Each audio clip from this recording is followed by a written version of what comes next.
بسم اللہ الرحمن الرحیم۔ آج کا ہمارا عنوان انتہائی اہم عنوان ہے اور ہر انسان کو اور ہر مسلمان کو اس چیز کی حاجت ہے،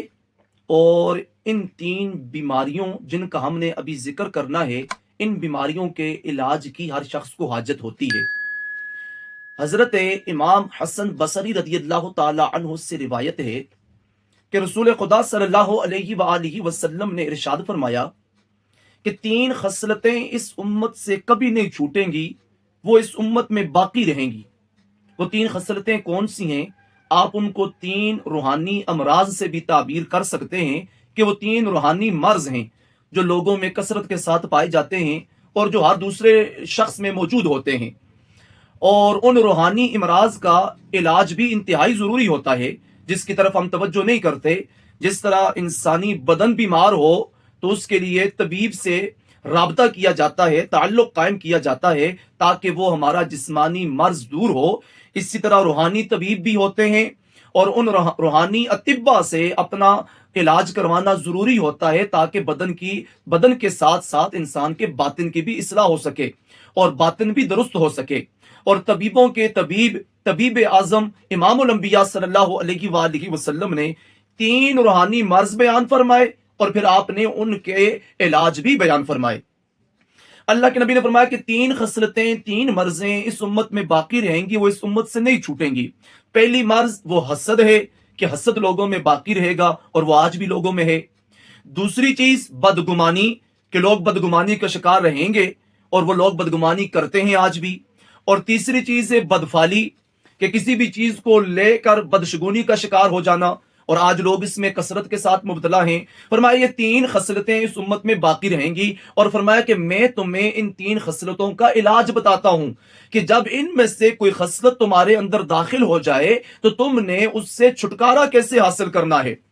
اللہ کے نبی نے سب سے پہلی بیماری کا علاج بیان فرمایا کہ جب تمہیں کوئی بدگمانی لاحق ہو، کسی کے بارے میں بری سوچ تمہاری فکر میں داخل ہو جائے، تو پھر تم نے اس کی پیروی نہیں کرنی، اس کے پیچھے پڑ نہیں جانا۔ جب بھی کوئی خیال تمہارے دل و دماغ میں آ جائے، تم اسی کے پیچھے چلنے لگ جاؤ، اسی کے پیچھے چلنے لگ جاؤ اور اس کے پیچھے چل کر تم اپنا بیڑا غرق کر لو۔ ایسا ہرگز نہیں کرنا۔ جب خیال آئے اس خیال کو یک لخت اپنے دل و دماغ سے نکال کر تم نے دوسری طرف چلنا شروع کر دینا ہے۔ یعنی کسی بھی بدگمانی کی بنا پر تم نے کوئی قدم نہیں اٹھانا، کسی بدگمانی کی تم نے پیروی نہیں کرنی۔ بدگمانی سے بچنے کا یہی ایک تمہارے پاس رستہ ہے۔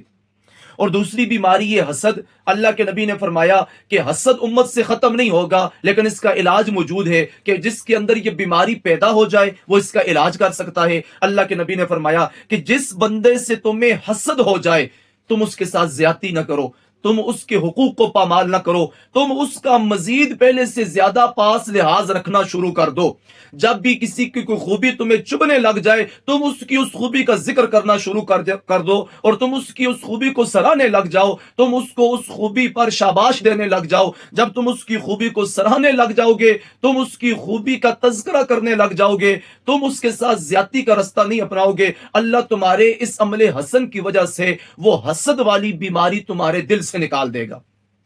اور تیسری چیز ہے بدشگونی، بدفالی۔ اس کا مطلب یہ ہوتا ہے کہ کچھ لوگوں کا یہ نظریہ بن جاتا ہے کہ صبح کے وقت ہم اگر فلاں شخص کو دیکھیں تو ہمارا پورا دن اچھا نہیں گزرتا، پورا دن ہمارا خراب ہو جاتا ہے۔ کئی لوگوں کا یہ نظریہ ہوتا ہے کہ اگر ہماری فلاں آنکھ کے اندر حرکت آ جائے، دائیں آنکھ کے اندر حرکت اگر آئے یا بائیں کے اندر حرکت ہونا شروع ہو جائے بغیر کسی وجہ کے، اگر زیادہ حرکت ہونے لگ جائے تو لوگ یہ ذہن بنا لیتے ہیں کہ اب خدا نخواستہ کوئی